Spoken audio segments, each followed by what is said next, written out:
Hi everyone, thank you so much for coming. I know you're very busy interacting with each other, but I think today we're going to discuss a very important topic, and we have some wonderful speakers. And if you guys, Samuel, Joana, Samson could come on stage, and yeah.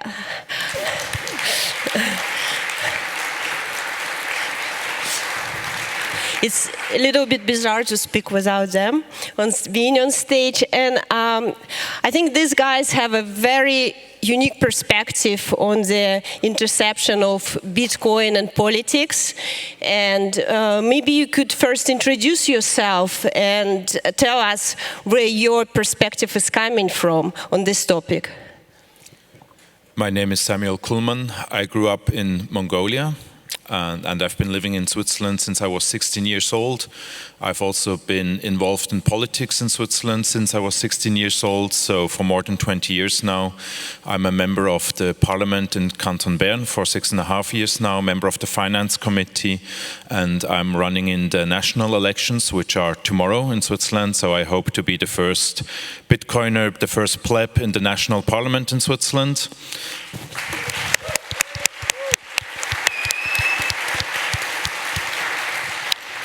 Thank you very much. I live in Thun, which is one of the most beautiful places in Switzerland, just 30 kilometers south of the capital city, Bern. And I studied political science, and I've been studying Bitcoin, not at university, just at conferences through the internet for about 2,000 hours.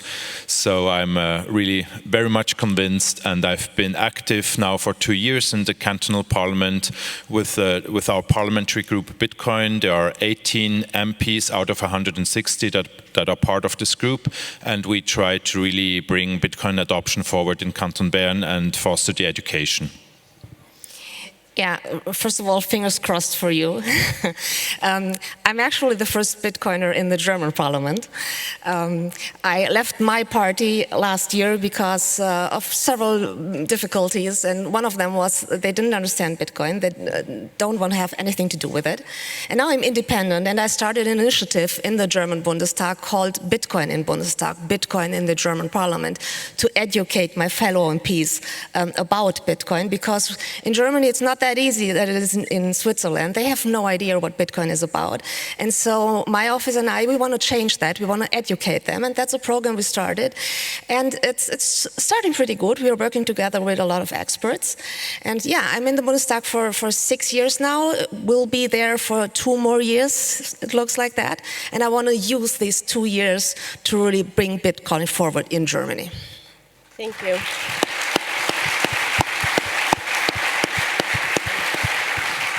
Samson? Okay, hello, I'm Samson Mo. I'm the CEO of Jan3. We're a Bitcoin technology company focused on accelerating hyper-Bitcoinization.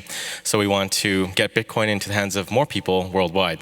And part of that mission is to engage with governments, politicians at the nation-state level to try to open the door and pave the way for Bitcoin. I think it's important that we engage with politicians rather than avoiding the issue. I think it brings a lot of benefits, and there is no downside, as we spoke about over dinner. There's no downside to engaging because Bitcoin is an open source protocol. It's for anybody, and all we're doing is trying to educate and enlighten them about the orange pill path. I think that's about it. I also had some help with El Salvador's Bitcoin strategy early on, working with Jack Mallers to advise them on their Bitcoin law, and then later on their digital securities laws that they're rolling out, that they've rolled out. Fantastic, thank you. Let's start somewhere with you, and you know, if anyone have a chance to vote tomorrow for Samuel, please do, or call your friends and relatives. It's very important for us. But do you have some kind of programs that you are, when you are going to the Federal Assembly and you say you are pro-Bitcoin politician? What does it mean actually in Switzerland? Well, in Switzerland, it's maybe not as uncommon as in other countries or other European countries because we have rather friendly regulation, but still to be a Bitcoiner in parliament who's like openly Bitcoin and says we really need to not just tolerate this or have some regulations that are okay, but we really need to promote the adoption of Bitcoin, which is what I believe. I mean, there's a debate amongst the Bitcoin community whether it should only be bottom-up or whether there's also a role for politics in it. And I believe there is, because I think we are in a race for Bitcoin adoption. And I want third world countries like El Salvador to be the first movers, but I want also that free, democratic, maybe more decentralized democracies like the one of Switzerland to belong to the first movers and not to leave it to the oil sheikhs or to the dictators of this world. So I think it's a very important issue. I think it's one of the most important geopolitical issues of the decade or the decades we're living in, that free democratic countries are the first movers in Bitcoin adoption. And so this is what I want to explain this is what I'm already explaining to my fellow MPs now, and which I would also want to do on the national level. Yes, thank you. And Joana, you kind of here, you represent not only Bundestag, but in a way you represent the EU as well. Because German parliament is extremely, extremely important, and Germany is a country basically shaping politics at the EU level and at the level of G7 countries. So what's your opinion? What's happening both at the national level, in politics of Germany, and at the EU level? Yeah. With respect to Bitcoin and Bitcoin Exactly. adoption. Well, like I said, the politicians have very little knowledge about Bitcoin. And when we talk in the German parliament about Bitcoin, they always mix it up with cryptocurrency, first of all. And then they're talking about, oh, terrorists use Bitcoin. It's bad for the environment. It's bad for the climate. Money laundering is it. So how can we regulate Bitcoin? Can we forbid it? Can we tax it more? These are the topics politicians discuss. And just because they have no idea what Bitcoin is about, they have no idea what freedom tool Bitcoin really is, what freedom currency Bitcoin is. And that's something we want to change. We want to educate them. Because in the German parliament, if we have a vote on something, most of the politicians have no idea what they're voting for. They listen to their boss, and if they say just vote against it, they will vote against it. So we need to make sure that they know what Bitcoin is. And that's why we started this initiative. So if it comes to a vote against Bitcoin, they say, wait a minute, I've heard that Bitcoin is actually good for the environment. I heard that we can use it in our energy crisis. I heard that it's very good for third world countries, that we need to check our financial privileges. All these things, we need to educate our people. So we have a website, we have a newsletter they can subscribe to, and we plan to do a series of events in the German Bundestag to invite Bitcoin experts to talk to my colleagues, to talk to the assistants of my colleagues, because most of the time the assistants are more important to employees than the MPs themselves, and to educate them. And I know that the Bitcoin community is very hesitant when it comes to politics and doesn't want to get involved, but we need you. There are people like Samuel and myself who get Bitcoin, who want to push Bitcoin, but we can't do it ourselves. So we need you to come and help us, to come to talk to us and to get involved, because politics can do a lot of harm to Bitcoin. They can regulate it to death. They can make it very hard to use it. And if you look at the European Union, they just started to invest 800,000 euros in a study to prove that Bitcoin is bad for the climate.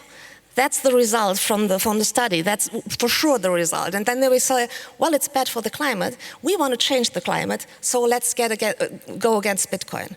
And that's something we have to stop. That's something we have to educate politicians and the people out there, and we all need to work together there. So please, I know why you don't like politicians. I'm in politics for 10 years. I totally get why you don't want to talk to politicians, but you need to.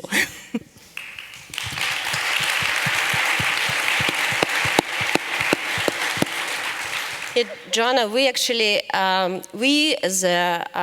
a human rights defender and I'm a member of the Build True Change Coalition. It's a coalition of human rights defenders and political activists that actually use Bitcoin as a tool to defend human rights and to deliver humanitarian aid in the places where it's impossible to use any other means. And we actually had some meetings in Bundestag, and we spoke, we tried to meet across party lines, and we spoke about issue of AML abuses that lead to financial exclusion, about financial freedoms, and of course we told members of the parliament how we use Bitcoin. And that was a very big surprise for them, and they told us that like basically nobody comes and nobody tells them about it. And we kind of had to fight against three narratives. It's first of all that Bitcoin is used by money launderers and terrorists. Second is that it's it's bad for the environment, very harmful impact. And the third is that proof of work is very energy consuming.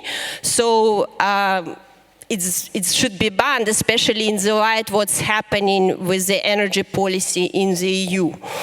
And Samson, you probably, when you meet with politicians, you are faced with the same problems, right? You will kind of immediately have to address these issues.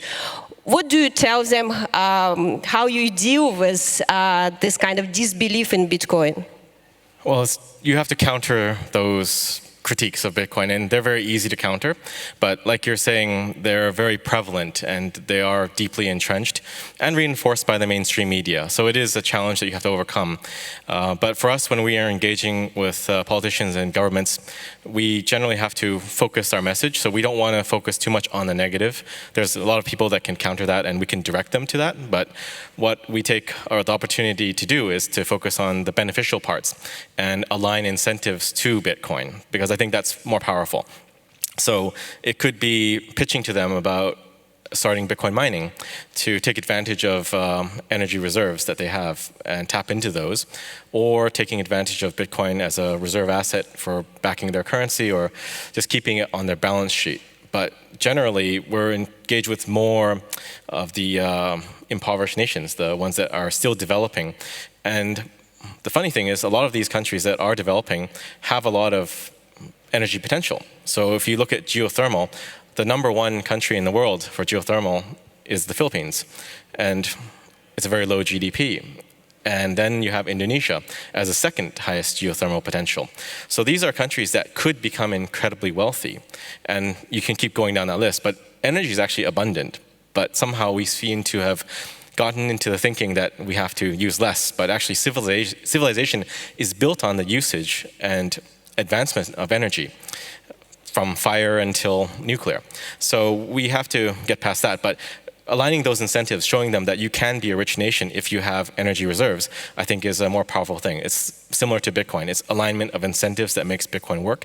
And I think nation-state adoption is the same principle, aligning those incentives. Okay, but guys, do you think that this communication strategy is effective? What would you advise as a politicians? That what should be a communication strategy of Bitcoin community when they come to somebody who is not a friend like you, Samuel, or you, Joana, but is already tend to think that Bitcoin is not good and it should be banned and it's dangerous for the integrity of the financial markets, etc., etc.?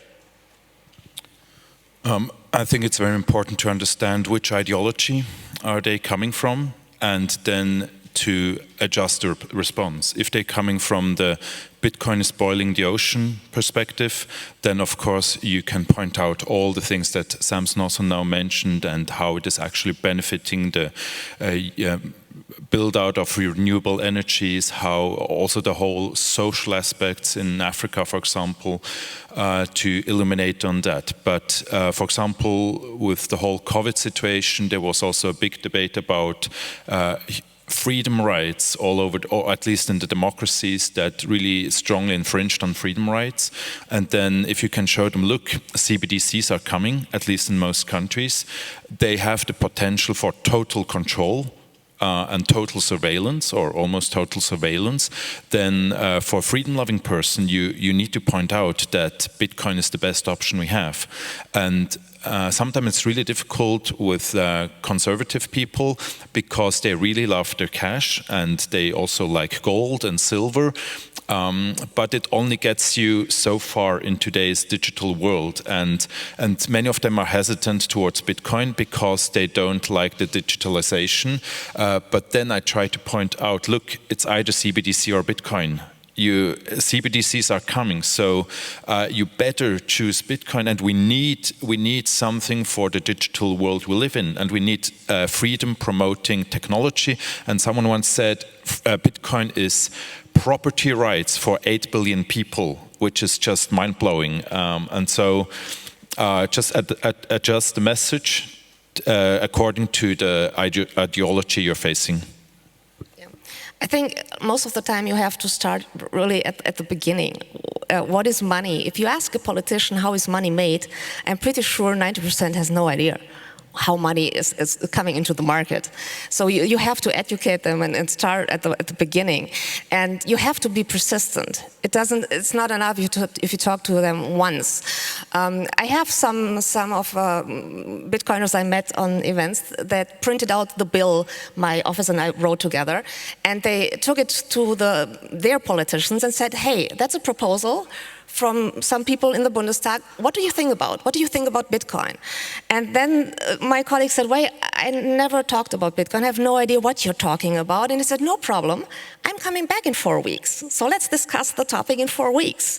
Be persistent. Because politicians react when they see there are voters out there who think that it is important. And if the vote is at stake, I want to get reelected. So I'm gonna act the way these people want me to act. So please, go to your politicians, talk about Bitcoin, tell them that it's something you're interested in, something your vote depends on, and you will see the politicians start to move. A little bit, but they will start to move. Yeah, I agree with you. As Bitcoin advocates, we're repeating it as mantra to Bitcoin community. Guys, please get engaged, talk to your politicians, vote for Samuel and people like Samuel. Samson, just in general, when we come to politicians, right, they say that this is not an issue of our constituency, we don't care, it just doesn't exist in their universe. Why politicians should care about it? Is there any influence that Bitcoin can have on the world of governance and the other way around? I would say there's a lot of influence Bitcoin can have on governments, but the issue is, I want to go back to something Joana said earlier, people don't like politicians. But the reason why we have a lot of problems in the world today is because there are a lot of weak-minded people in the governments that are fearful. And that weak line of thinking causes a lot of problems. So I'm from Canada, and we have a very weak-minded Prime Minister who's willing to, thank you, who's willing to take the Emergencies Act, which was meant for times of war, to mobilize the population for existential threats, to turn that against a peaceful protest. But it goes to show that the laws are still only as good as the people that manage the laws and manage the country. So the way I see Bitcoin fixing things is that you can make more, how can I say this politically, people with better character, have people with better character in charge. I think the Bitcoin ethos can fix that line of thinking and make people stronger and less prone to fear. So, politicians in general are fearful. This is why you have this push for control. The push for authoritarian systems, surveillance, CBDCs, these all come from a place of fear. And I think Bitcoin can make them stronger, and that could potentially fix some of these issues. A lot of Bitcoiners don't want to get into politics, and personally I don't want to either.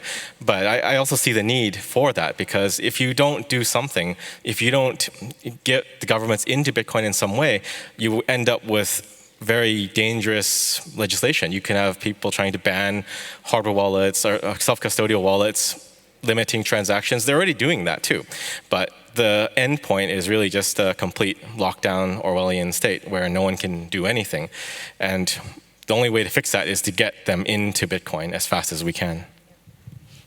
And I think we need to get a lot of people involved in this movement as well, not only politicians, but people who haven't thought about Bitcoin yet. Because, well, like Samuel said, during COVID, all the protesters were cut off from their money in Canada. They just closed their bank accounts. They couldn't have any money anymore, so they started donations in Bitcoin.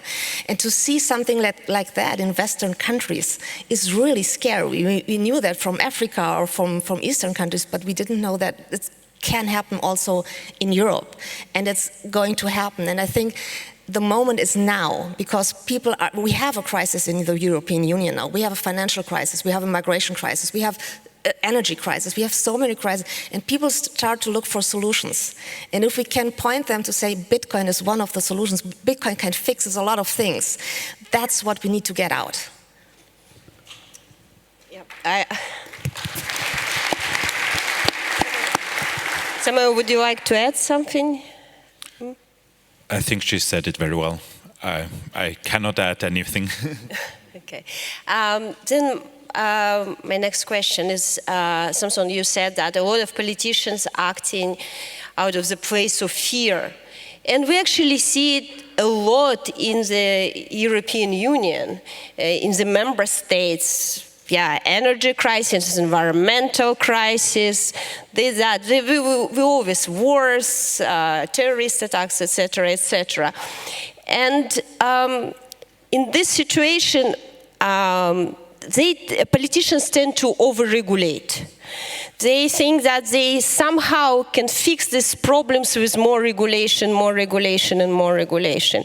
And we see it right now that it's coming actually in the world of Bitcoin.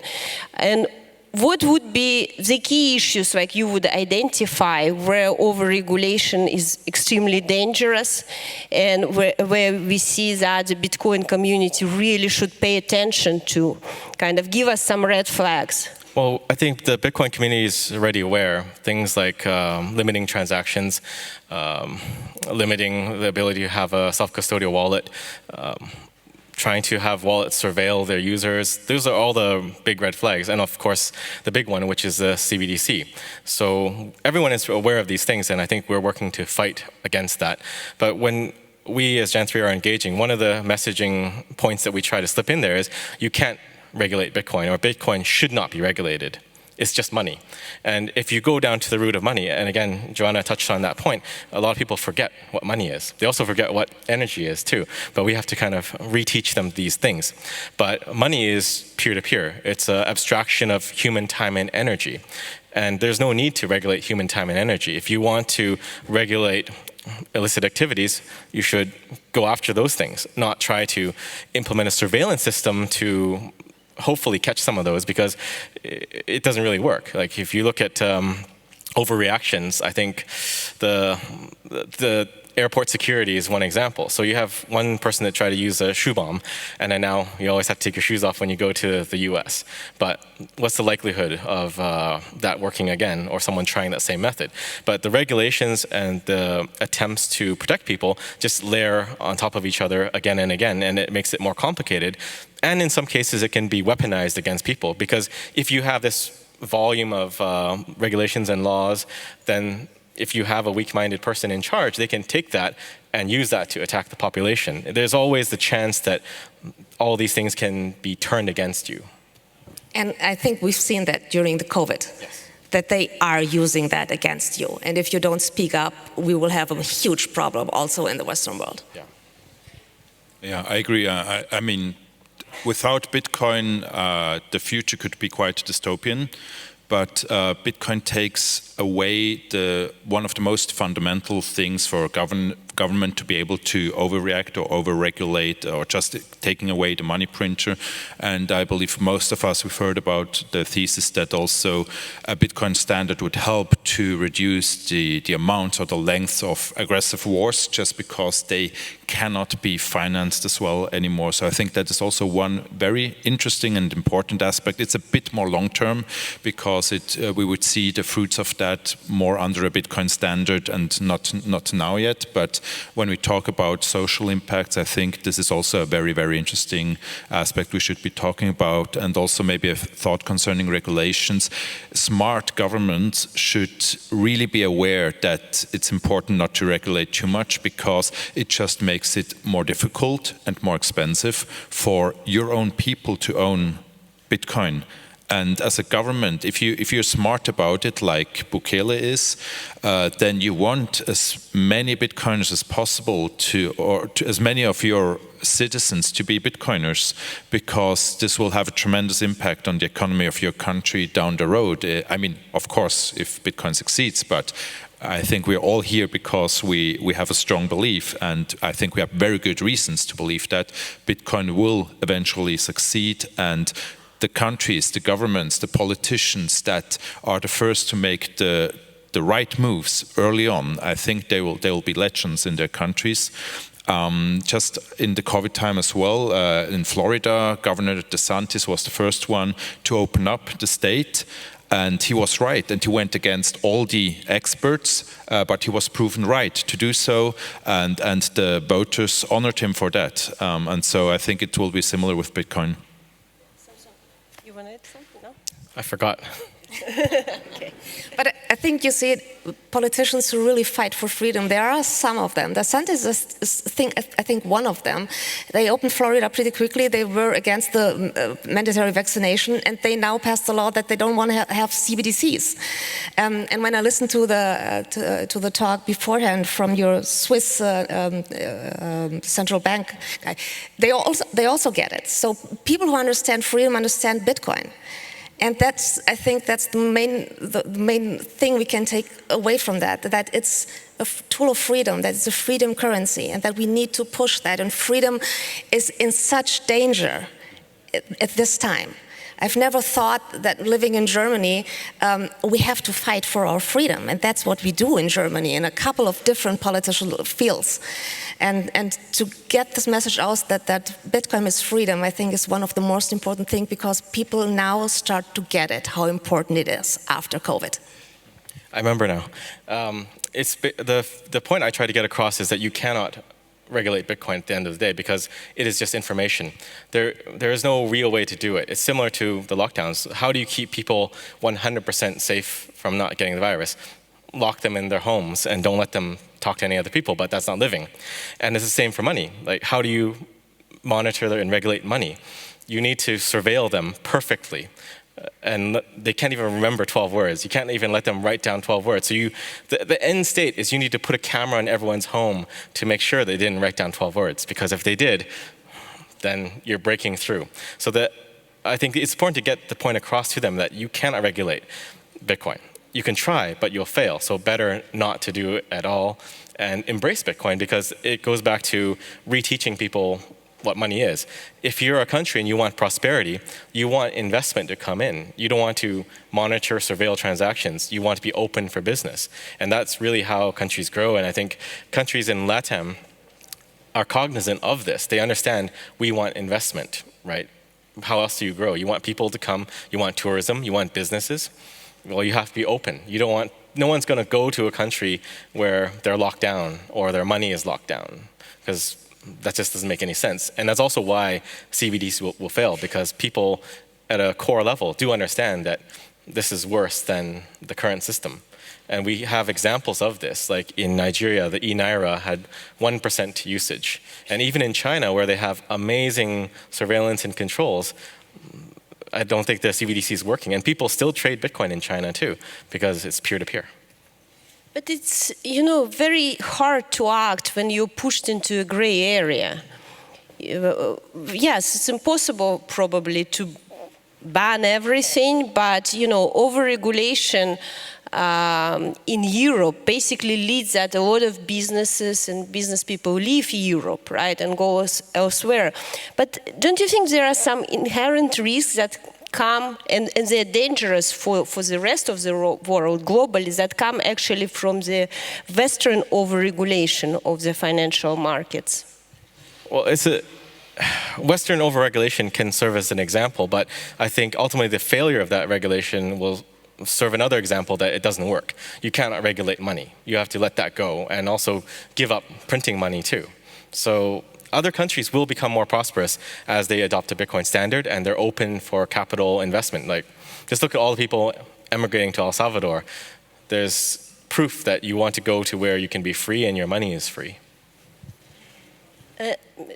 Yeah, I think the whole fiat system is so destructive that we should really promote an active Bitcoin adoption and try to accelerate it. I mean, it will take many, many more years anyway, but every year it takes less, and the sooner we move closer to hyper-Bitcoinization, to Bitcoin standard, I believe it will just be better for humanity. And just to think how can we accelerate this process, and of course let's hope it goes in an orderly fashion. Let's hope the fiat financial system doesn't crash tomorrow or in 1 year, in 1 day. Let's hope that it's like a smoothest transition as possible, but let's also make it a quick transition.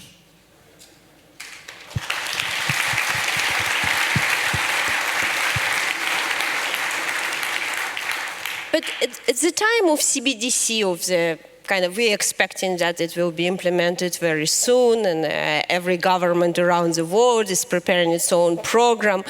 It's very hard to speak about financial freedoms and how to change the narrative that because the governments very often consider Bitcoin as a competitor to the CBDCs. So what we should do in this situation when we still have to speak with the politicians, we still want to convince them that Bitcoin is not bad, but they say that no, but we as a government, we are acting in the interest of our people. So we are giving you a better system, better, fast, and it will be backed up with the might of our state. So what can we say to that? Well, I think no one believes that anymore. No one believes that the CBDC is going to do all those things that they say it's going to do. Other one is convenience too. But people are not stupid. They understand these things are bad. That's why the e-Naira has almost zero usage. So you just got to tell the politicians it's not going to work. And you have to be willing to contradict them and tell them it's going to fail. Because if you think about it from a systems design perspective, how do you roll out a CBDC? It's good when you go on camera and you say we're doing something innovative. At least you think it's innovative. But really, how are you going to roll it out? If I go to, let's say there's the EU CBDC. If I go to the EU, how do I convert Canadian dollars into yours, right? Is there a Canadian dollar CBDC that I have to sign up for? Do I need to KYC first? And how do people actually use that? And then exit the system? What if they lose money? There's like all these complexities that no one has thought out of. So the governments are not really good at implementing systems. And I don't think they realize that yet. A good example, I'll go back to Canada again, is the Arrive Can app. We spent $54 million on basically a web form to collect data. And no one uses it, and it's broken. And that's wasted. We could have bought $54 million of Bitcoin. You could buy $800,000 of Bitcoin for that research. Yeah. So it's not going to work because they don't know how to make it work, or it will be done at incredible cost. So it'll fail on its own regardless.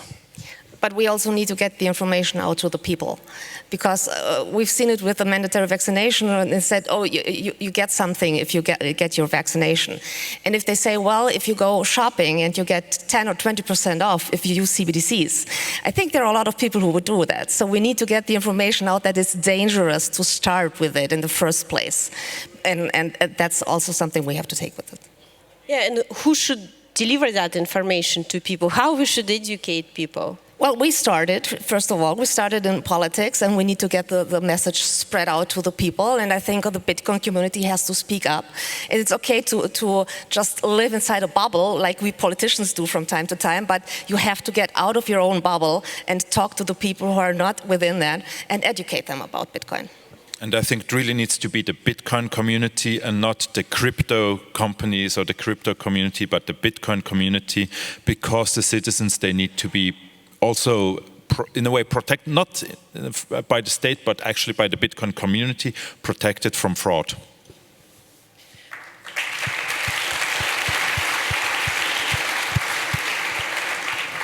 Guys, we have 3 minutes left, and this is your chance to actually address the Bitcoin community, and maybe there are specific issues that you want to bring your attention to. Well, I think we've all said it. Everyone has to get involved at some level, because otherwise nothing will happen. And I think there is an opportunity to make governments better.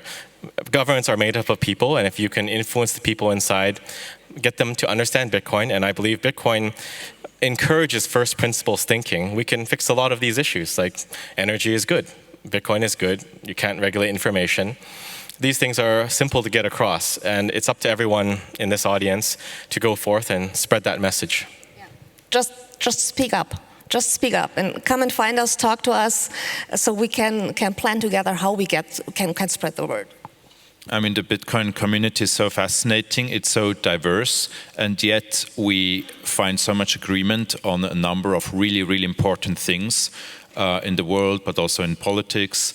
And also from the value perspective, I just love hanging around the Bitcoin community. Now just imagine in a few years' time, there are several head of states who are not just tolerant of Bitcoin, but they are plebs. And just imagine how well they would get along with each other. Maybe they knew each other from a long time back from Plan B Forum in Lugano. They were hanging out here and listening to pleb rap or to and then imagine how this could foster international, just also peace and cooperation. Also, if the Bitcoin community gets into these places of power. So don't shun politics. Give it a try. And that's my encouragement to you. And also Joana, she also needs a lot of support in Germany. So if you're from Germany, please support her.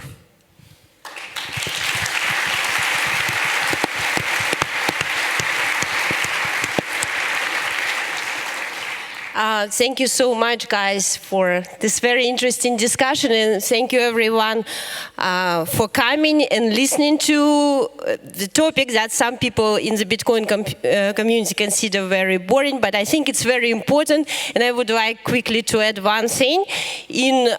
For 2 European Bitcoiners, please remember that in June of 2023 we are going to have elections to the European Parliament, and find out who is running from your 2004, yeah, next year. So please find out who is running in your area. Go speak to them, find out their position on Bitcoin, educate them. Use your meetups to invite those politicians, those candidates, and tell them about Bitcoin.